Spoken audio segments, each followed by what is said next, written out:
क्या आप भी सक्सेस पाने के चक्कर में अपनी मेंटल और फिजिकल हेल्थ से कॉम्प्रोमाइज़ कर रहे हैं, उसे इग्नोर कर रहे हैं? अगर आप या आपके परिवार में या आपके आसपास कोई भी ऐसा कर रहा है तो रुक कर पहले मेरा ये वीडियो सुने। नमस्कार आप सभी को, मैं हूँ डॉक्टर सीमा शर्मा। आज मैं मेंटल और फिजिकल हेल्थ की इम्पोर्टेंस के बारे में बात करने के लिए आई हूँ। दोस्तों, हम सब ना पूरी उम्र बहुत मेहनत करते हैं, पढ़ाई लिखाई करते हैं, हार्ड वर्क करते हैं सक्सेस पाने के लिए, एक उस मुकाम को पाने के लिए, उस गोल को अचीव करने के लिए जो हमने अपनी लाइफ के लिए या ड्रीम लाइफ के लिए सेट किया हुआ है। तो अपनी पूरी जी जान उसमें लगा देते हैं। लेकिन ऐसा करते हुए हम ये भूल जाते हैं कि कहीं ना कहीं हमारी मेंटल हेल्थ अफेक्ट हो रही है और हमारी फिजिकल हेल्थ अफेक्ट हो रही है। और हम ये सोचते हैं कि अगर आज पेट में दर्द है या सर में दर्द है या एंग्जाइटी हो रही है या स्ट्रेस हो रहा है, तो हम सोचते हैं कोई बात नहीं, आज इस काम को कर ले, कल एड्रेस करेंगे इसे, और कल भी यही सोचेंगे, परसों भी यही सोचेंगे। ऐसा करते करते ना जाने कितने महीने, कितने साल बिता दिए हमने और उसे आज तक एड्रेस नहीं किया। तो कैन यू अंडरस्टैंड कि थोड़ी थोड़ी थोड़ी थोड़ी वो प्रॉब्लम इकट्ठी होते होते एक ऐसा समय आ जाता है कि जब सक्सेस हमारे हाथ में होती है, हम एक पोजीशन पर पहुंच चुके होते हैं, बहुत सारा पैसा भी कमा रहे होते हैं, लेकिन हमारी हेल्थ हमारा साथ नहीं दे रही होती। हम उसको एंजॉय नहीं कर पाते, उससे जो पैसा मिल रहा है उस पैसे को लेकर ट्रैवल नहीं कर पाते, या फिर हमारा माइंडसेट ऐसा नहीं है, हमारी मेंटल हेल्थ ऐसी नहीं है कि हम खुश रह सकें, पॉजिटिव सोच सकें या अपने परिवार वालों के साथ हंस बोल सकें। कि हो सकता है हमने अपनी हेल्थ को लूज़ कर दिया हो, हमारी बॉडी में इस तरह की डिजीज़ क्रिएट हो चुकी हो कि जो हमें इंजॉय ही नहीं करने देती लाइफ को, और हर समय हमें मेडिसिन पे रहना पड़ता है और हम ट्रैवल करते हुए डरते हैं। तो सोचिए कि कहीं हम बहुत सारी मटीरियलिस्टिक सक्सेस पाने के चक्कर में हम अपनी मेंटल और फिजिकल हेल्थ को बर्बाद तो नहीं कर रहे। अगर ऐसा है तो जाग जाइए। बहुत सारी मेडिकल रिपोर्ट्स इस बात की जानकारी देती हैं कि हमारी 80% फिजिकल प्रॉब्लम्स साइकोसोमेटिक होती हैं, यानी कि हमारी साइकोलॉजी से जुड़ी हुई होती हैं, हमारे इमोशनल स्ट्रेस से जुड़ी हुई होती हैं, तो ओवर थिंकिंग या हमारे थॉट प्रोसेस से जुड़ी हुई होती हैं। तो अगर हमारा थॉट प्रोसेस, हमारा इमोशनल वेलबींग, हमारा साइकोलॉजिकल वेलबींग इतना ज़्यादा ज़रूरी है, तो हम उसे इग्नोर क्यों करते हैं और उसको सालों साल इग्नोर करते रहते हैं और ना जाने कितनी बीमारियां अपने अंदर पाल लेते हैं उस चक्कर में हम। तो अगर आप लोगों के साथ भी ऐसा कुछ हो रहा है, आपको किसी भी बात का स्ट्रेस है या एंग्जाइटी है या बहुत गुस्सा आता है या आप चिड़चिड़े हो रहे हैं या किसी काम में मन नहीं लग रहा, रात को नींद नहीं आ रही बिना वजह, या आपको ओवर थिंकिंग की हैबिट है या माइंड में लगातार नेगेटिव थॉट्स चल रहे हैं, मन परेशान है, किसी भी चीज़ में मन नहीं लग रहा, तो ये सिम्टम्स हैं इस बात के कि आपकी मेंटल हेल्थ अफेक्ट हो रही है उन सब चीज़ों से जो आप कर रहे हैं। रोज़मर्रा की ज़िंदगी जिस तरह की जी रहे हैं उससे आपकी मेंटल हेल्थ अफेक्ट हो रही है। और अगर ये ऐसा हो रहा है तो फिर सावधान हो जाइए, क्योंकि आने वाले समय में आपकी फ़िज़िकल हेल्थ भी अफेक्ट होने वाली है और कोई ना कोई बीमारी आप अपने अंदर पालना शुरू कर चुके हैं। तो अगर ये इतना ज़रूरी है तो क्या ये ज़रूरी नहीं कि हम आज ही उस पर ध्यान दें और अपनी मेंटल हेल्थ पर फोकस करें? तो ये कैसे कर सकते हैं हम कि अगर आज हमें ये महसूस हुआ, हम अवेयर हुए कि हमारे अंदर ये सिम्टम्स हो रहे हैं, हमारे अंदर या हमारे आसपास के परिवार के लोगों में या आसपास के लोगों में कहीं भी अगर हमें ये देखने को मिलता है, तो हम उन्हें भी इस बारे में अवेयर कर सकते हैं कि अगर आपको ये सिम्टम्स नज़र आते हैं तो उन्हें तुरंत एड्रेस कीजिए। कैसे एड्रेस करेंगे? नंबर 1, अपनी ईटिंग हैबिट्स पर ध्यान दीजिए। हेल्दी फूड खाना है, समय पर खाना है, सनराइज से लेकर सनसेट तक खाना है, राइट। और कोशिश करें जितना लाइट फूड खा सके उतना लाइट फूड खाएं। खास करके उन दिनों में जब आपको स्ट्रेस और एंग्जाइटी ज़्यादा हो रही है या आपको आपको नींद नहीं आ रही रात को, तो उन दिनों में तो ज़रूर इस बात का ख्याल रखें कि अपने खाने पर ज़रूर फोकस करें, खाने की क्वालिटी पर, क्या खा रहे हैं, कितना खा रहे हैं और कब खा रहे हैं, इस पर ज़रूर ध्यान दें। नंबर 1। नंबर 2 ये है कि अपना जो स्लीप साइकिल है उसे ठीक कर ले। अगर वो ठीक नहीं है, रात को नींद नहीं आ रही है, इसका बहुत कारण ये भी हो सकता है कि हम रातों को जाग जाग कर काम करते हैं।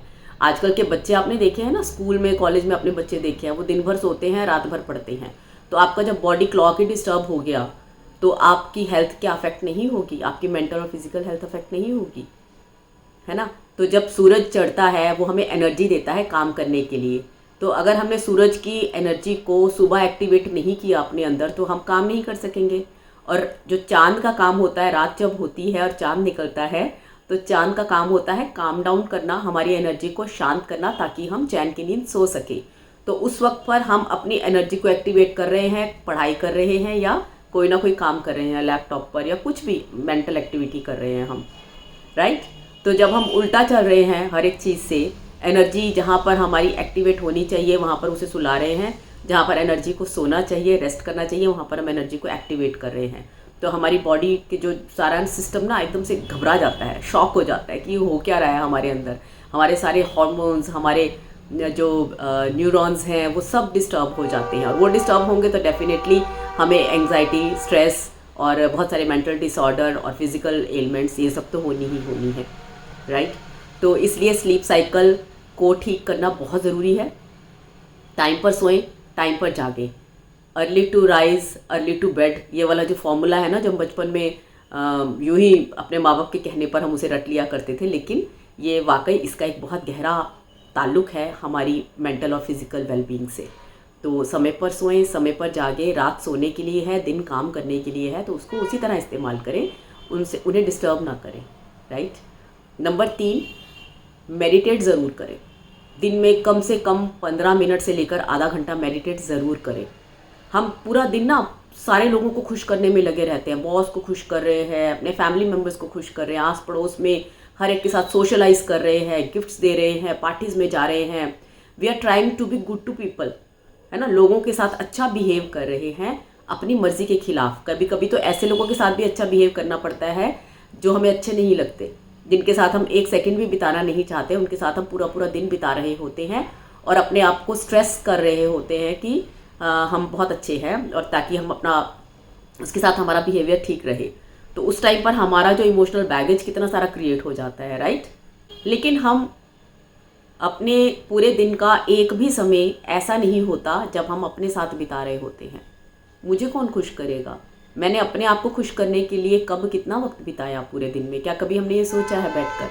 तो हम अपने साथ वक्त ज़रूर बिताएं, खुद को खुश करें, बिल्कुल आंखें बंद करके चुपचाप बैठे रहें और जस्ट यहाँ पर आज्ञा चक्र पर means centre of the forehead पर देखने की कोशिश करें, बस कुछ नहीं करना। कभी कभी लोग कहते हैं कि मेडिटेट करने के लिए आप ऐसा करें वैसा करें, कोई एफर्ट डालने की ज़रूरत नहीं है। मेडिटेट करने के लिए बिल्कुल भी एफर्ट ना करें, क्योंकि फिर वो मेडिटेशन रहेगा ही नहीं। Again you will go through the same stress level. तो वो स्ट्रेस आउट तो करना ही नहीं है आपने। मेडिटेशन का मतलब just close your eyes and keep sitting. बस माइंड में जो थॉट्स आ रही हैं उन्हें वॉच करते रहिए, आ रही हैं जा रही हैं, आ रही हैं जा रही हैं। आप 5 मिनट 10 मिनट 15 मिनट जैसे जैसे समय बीतेगा ना, आप देखेंगे कि आप अपनी थॉट्स के बारे में अवेयर हो रहे हैं, आपकी थॉट्स कम होती जा रही हैं और आपका ध्यान लग रहा है और आपका फोकस बढ़ रहा है। तो ये प्रैक्टिस जब हम हर रोज़ करेंगे ना, तो आप सोचो कि पूरा दिन हम कितना कुछ सोच रहे हैं, हमारा थॉट प्रोसेस इतना तेज़ी से भाग रहा है, इतना तेज़ी से भाग रहा है। और जब हम 15 मिनट बैठकर उसे थोड़ा सा शांत कर लेंगे ना, चुप करके बिठा देंगे अपने दिमाग को, तो वो 15 मिनट हमारे आने वाले 24 घंटों को बहुत ज़बरदस्त एक्टिवेट कर देंगे, एनर्जाइज कर देंगे, और हमारी एफिशिएंसी भी बढ़ जाएगी, और जो हमारी मेंटल और फिज़िकल हेल्थ है वो भी हमारी इम्प्रूव हो जाएगी। सो मेडिटेशन ज़रूर करें, 15 मिनट या आधा घंटा, जितना भी समय आप दे सकते हैं। और बिल्कुल नहीं तो 5 मिनट तो ज़रूर करें, सुबह 5 मिनट शाम को। We can give this much time to our mental and physical wellbeing. अगर हमने लाइफ को एंजॉय करना है ना, मरते दम तक, आखिरी सांस तक, अगर हम लाइफ एंजॉय करते रहना चाहते हैं, एक्टिव रहना चाहते हैं, तो इतना समय तो देना पड़ेगा, इतना एफर्ट हमें करना पड़ेगा अपने लिए, राइट। और उसके अलावा नंबर 4 है हमारा, फिज़िकल एक्सरसाइज ज़रूर करें। किसी भी तरह की फ़िज़िकल एक्सरसाइज, चाहे आप किसी स्पोर्ट्स को अपने जीवन का हिस्सा बना लें, कि आप बैडमिंटन खेल रहे हैं या कोई फुटबॉल खेल रहे हैं, या आप रनिंग कर रहे हैं या वॉक कर रहे हैं, योगा करते हैं, कुछ भी, इट कैन बी एनीथिंग। किसी भी तरह की फ़िज़िकल एक्सरसाइज आप अपने जीवन का हिस्सा बनाकर रखें और कम से कम 30 मिनट उस फिज़िकल एक्सरसाइज को ज़रूर दें। क्योंकि जब हमारी फिजियोलॉजी चेंज होती है ना, तो हमारी जो इमोशनल एनर्जी है वो भी चेंज हो जाती है। आप कभी भी इसे करके देखिएगा। आप अगर देखें ऐसे स्लाउच करके बैठे और ऐसे चिन झुकाकर बैठे हैं, आपका 15 मिनट बैठ जाओ, आपका एनर्जी लेवल डाउन हो जाएगा, आपका मन उदास होने लग जाएगा, किसी काम को करने का मन नहीं करेगा। ऑन द अदर हैंड, कभी आपका मन उदास हो अगर, तो आप बिल्कुल स्ट्रेट होकर बैठ जाए, चेहरे पर जस्ट स्माइल, ज़बरदस्ती ही सही चाहे, चेहरे पर स्माइल रखें और स्ट्रेट होकर आंख बंद करके बैठ जाएं। 10 मिनट के अंदर आपकी एनर्जी एक्टिवेट हो जाएगी, आप अपना हाई एनर्जी लेवल पे फील करेंगे कि अब now I am ready to meet the world. तो इतना ज़्यादा हमारी फिजियोलॉजी हमारी एनर्जी लेवल को इतना ज़्यादा अफेक्ट करती है। तो ये सब चीज़ें कितनी ज़रूरी हैं हमारे लिए। तो अगर आपको मेरी ये बात ठीक लगती है तो इसे आज से ही ट्राई कीजिए, और अगर रिजल्ट्स मिलते हैं तो मुझे आकर कमेंट बॉक्स में ज़रूर बताना। और अगर आप या आपके परिवार में या आपके आसपास किसी भी व्यक्ति को ये वीडियो हेल्प कर सकता है किसी भी तरह से, तो आप उन्हें शेयर ज़रूर करें, क्योंकि अगर आप किसी का भला करेंगे ना तो यूनिवर्स आपका भला ज़रूर करेगा।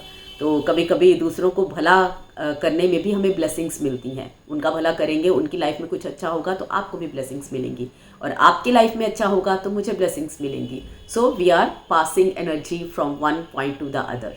थैंक यू वेरी मच मेरे साथ बने रहने के लिए और हमेशा मुझे इतना प्यार देने के लिए।